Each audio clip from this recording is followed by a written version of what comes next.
कटोरा गिर गईल अंतरे। तोर मम्मी के तिलक में आई रहे, मामा गांव के हो, लेकिन का करी आज मम्मीए नहीं के। चल केहू के हाथ से मांग के तोरा के खियावत पियावत बनी। का करी ई किस्मत पर बिजली के जब पहाड़ टूटेला नु तो चारों ओर से टूटेला।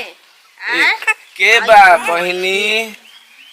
ए बहिनी के हो?